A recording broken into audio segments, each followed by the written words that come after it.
Hi, this is Joe again with another review. For the sake of this video, we'll be discussing the 1944 classic, National Velvet.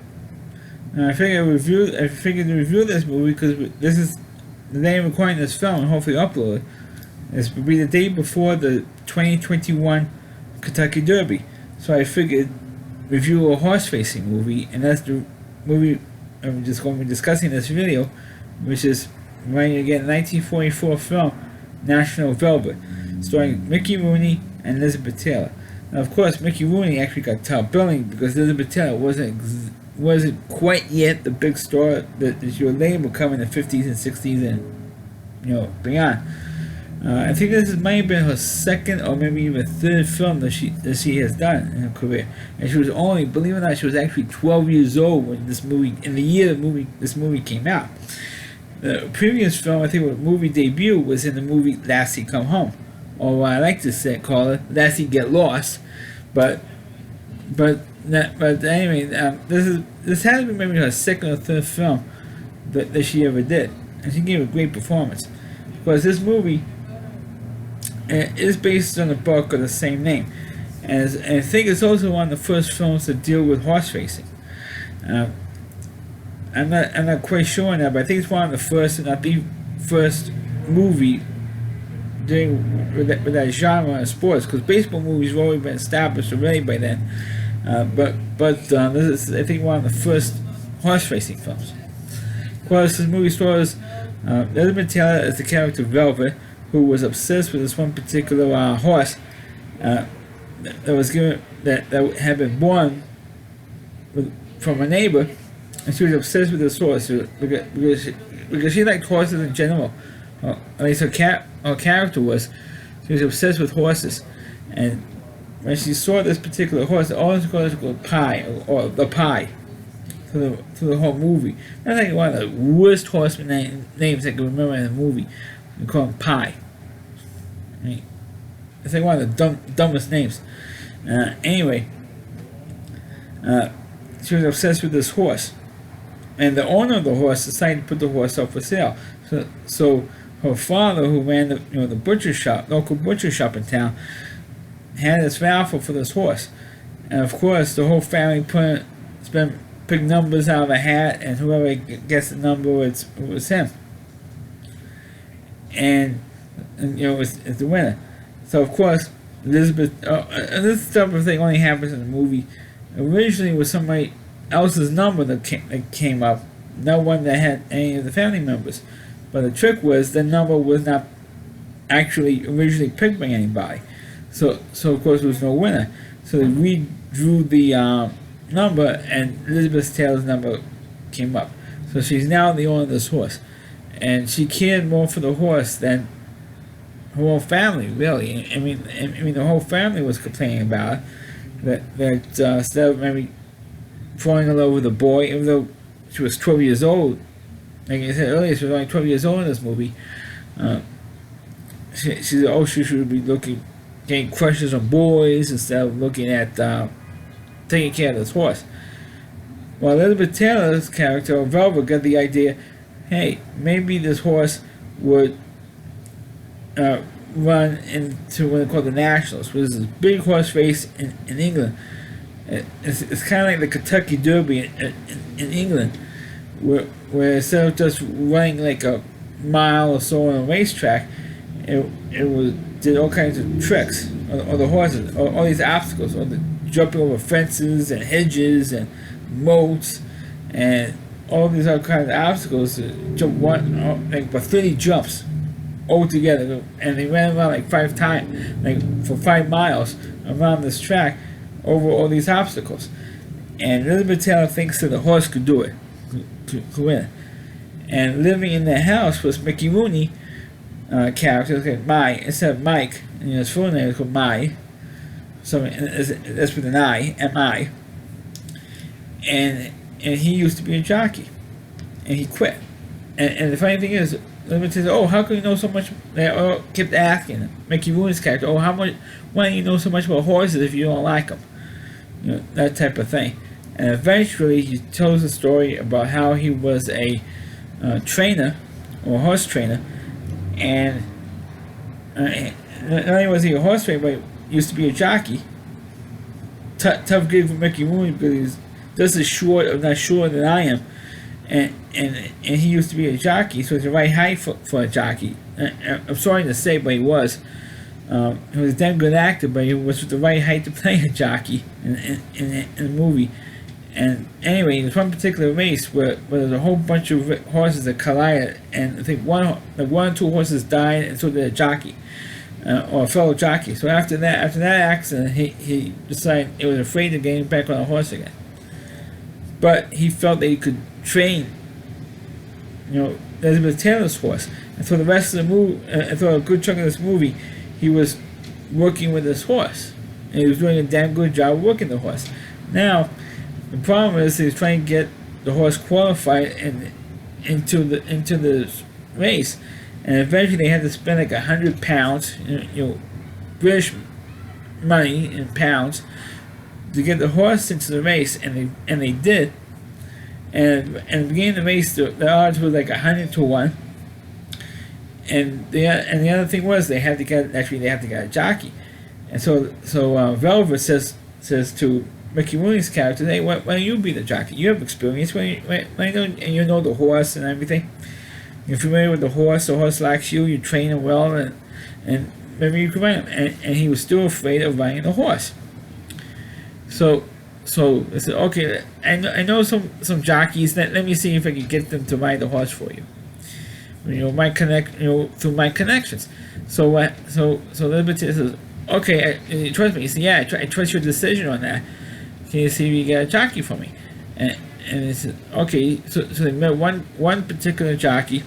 It was kind of like a snobby, a snobby character.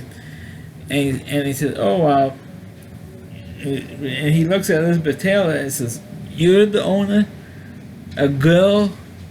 And you're not even old enough to even own a horse, and you own this horse." It says, "You think that this horse never met?" And he told the truth. I'm very reluctant to accept this job, but accept the job of being a jockey because your horse never ran in a race before. He has no experience in a race. And says, "But if you want me to do it, I do it." And Elizabeth Taylor saw this guy's attitude and says, "Forget it, out you go." And she fires him, and she takes the money back, saying, "I'm going to hire you." And so Elizabeth Taylor's trying to convince Mickey Rooney, "Hey, why don't you ride the horse? Why don't you ride the horse?" And he was still reluctant to ride the horse because there was fear of killing the horse or falling off and hurting himself and stuff like that. And so Elizabeth Taylor Velvet decides to get the idea of she being the jockey. Right? So what she did was she had Mickey Rooney cut her hair, because she had very long hair in the movie, at least shoulder length hair. So she cuts it down, and she disguised herself as a jockey, because most jockeys, old jockeys were men. There was no such thing as a woman jockey, especially one who was 12 years old. Was Elizabeth Taylor. Her character was 12 years old, and Elizabeth Taylor herself was 12 years old, and so they disguised herself, and she actually, major spoiler for those of you who had not seen this movie, she actually won the race. And then as soon as the horse crosses the finish line, she fell off the horse, and she passed out from exhaustion, really. And so they took her off the track, and they're going to disqualify her, because at first, because she didn't make it. True, she made it over the across the finish line, but the problem was that she fell off the horse before they got back into the paddock, which is a violation. So, and then they found out that she was but they were going to award her, give her the prize money anyway, because she won. It happened after she crossed the finish line. So it's like a technicality, but at first they were going to give her the money, and as they found out that there was a girl riding the horse instead of a man or a male jockey. So they disqualified her, and they said that they weren't going to have her arrested for fraud. They're just going to take the prize money back.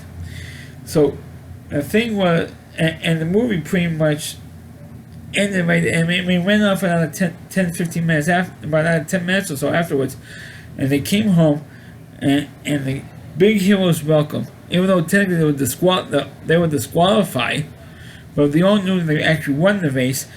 But and nowadays, a movie like this, even though it's based on a novel, and I think they have to be as accurate as possible to what the novel was, but if this movie was made today in 2021 instead of back in 1944, almost 80 years ago, they were sued. The racing authority was sued over it. I said, look, she won fair and square. She didn't do anything to it, except the fact that she didn't do anything wrong, except not admitting that she was a girl.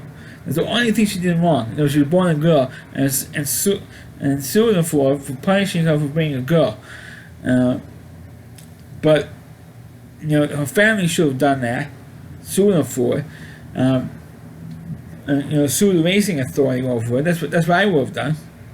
If I was the father in that movie, I would have sued them. But they didn't do that. They just give her a hero's welcome back in the town and town they were in, and then they get all these offers to go to the United States and maybe go into the movies in the United States. And Elizabeth Taylor says, no, I don't want to do that to the horse. And I love the horse too much to not do that. So that's pretty much how, and of course the movie ended with Mickey Rooney, his character, he was leaving the house, he was leaving the family, and he was going back out on the road, and Elizabeth Taylor ran up with the horse to catch up with him to say goodbye to him, and then two of them, almost like with the horse, or three of them were clearing the horse, ran off into the sunset, and that's how National Velvet ended. I didn't think I would like this movie for one reason, that Angela Lansbury is in it. I almost didn't want to watch this movie because I found out that Angela Lansbury was in it, and she was about 19 years old, and she still looks like 1,000 years old when she was 19, and Angela Lansbury was about 19 years old at the time, because I can't stand Angela Lansbury. I hated the show that she was on, Murder, She Wrote. I still hate the show, and I hate her. I refuse to watch the Disney version of Beauty and the Beast because she was one of the voice actors in that movie. That's how much I hate Angela Lansbury. As soon as I found out she was in this movie and played Elizabeth Taylor's older sister in the film, I almost shut it off and deleted it from my DVR because that's how much I hate Angela Lansbury. But she had such a small character anyway. She didn't really bother me that much. Because she wasn't the center of the movie. I like Elizabeth. I want to look at Elizabeth Taylor than Angela Lansbury, but I can't stand Angela. May her never win an Emmy in her life, right? That snobby, you know what? Anyway, I don't want to go on a rant on Angela Lansbury here, but the movie itself, I didn't think it was not that bad of a film. I was surprised that I liked it. But the ending could have been better. It would have been better if the family had sued the racing authority because of the outdated rules banning women from racing. I thought they could have done that in this movie, and they didn't do it. And that's the only real nitpick I have of this movie. Otherwise, I like the movie. It's one of the better horse racing films. And the one that made horse racing films, that Hollywood had made over these. There's not that many. It's like National Velvet, I think it was Black Beauty, there's Secretariat, and Seabiscuit. That's it. That's it. You really need like 4 movies. I'm sure there have been others. That's the only 4 I can think of. But that's my review of the movie National Velvet. Please click on the video. Please rate it. Please subscribe to my channel. Please forward this video to your Facebook pages. You can check out all my reviews on my YouTube channel, RowdyC.com. It's over WDY.C.com. It's the homepage of Rowdy Reviewer, Chris Lee Moore, and please check out all of his videos on his website. Thanks for watching. Catch you next time.